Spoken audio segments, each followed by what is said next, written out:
update ng bayan, maasahan anumang panahon. Magandang araw po sa ating lahat. Narito na ang pinakahuling update sa magiging lagay ng ating panahon sa araw na ito at sa mga susunod na araw. Sa kasalukuyan ay easterlies ang dominanting weather system na nakakaapekto ngayon sa ating bansa.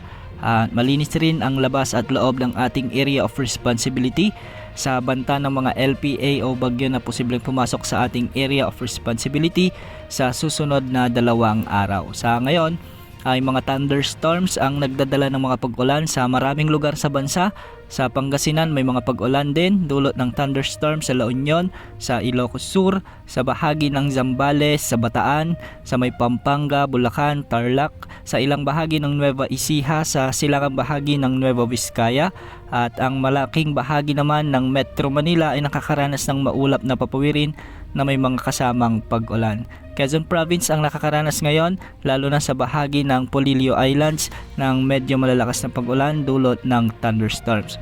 Sa Mimaropa at Calabarzon, asahan din ang kalat-kalat na pag-ulan. Kung makikita natin sa ating satellite animation ay may mga kalat-kalat na medyo malalakas na pag-ulan. Sa Visayas, asahan din ang malalakas na pagbuhos ng ulan sa katimugang bahagi ng Panay Island. Ganitong panahon din ang posibleng maranasan sa may Negros Occidental, at kung makikita rin natin ay may mga pag-ulan din sa may Eastern Visayas lalo na sa may Samar provinces. Maulap na kalangitan naman ang ating inaasahan sa may Cebu province hanggang sa Bohol. Sa Mindanao, medyo may kalakasan din ang mga pag-ulan sa kanlurang bahagi ng Zamboanga Peninsula, sa may Sorsogon, at may mga pag-ulan din sa Davao Region at Northern Mindanao. Mag-ingat po sa banta ng mga pagbaha at pagguho ng lupa dulot ng mga severe thunderstorms. Samantala magpapatuloy pa rin ang pag-ihip ng mainit na easterlies hanggang sa mga susunod na araw dahil walang ibang weather system na makakaapekto para ito ay mawala. Samantala, may cloud cluster tayong minomonitor ngayon sa silangan ng bansa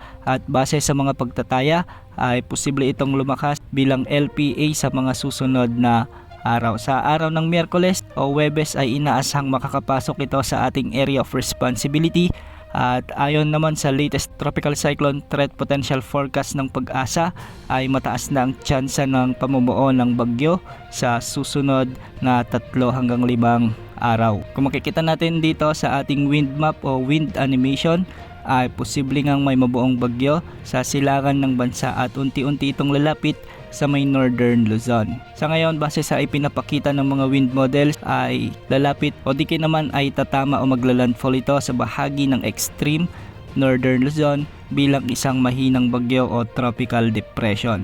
Posible pang magbago ang forecast na ito kaya antabayanan ang mga susunod updates ukol sa potensyal na bagyong Paulo. Samantala sa susunod na mga linggo ay asahan na rin ang pag-iral ng northeasterly wind flow. Ito yung paunang bugso ng amihan kaya antabayanan rin ang pagsisimula ng malamig na panahon ngayong Burman. Yan muna ang latest sa lagi ng panahon. Ito po ang weather update ng bayan, maasahan anumang panahon.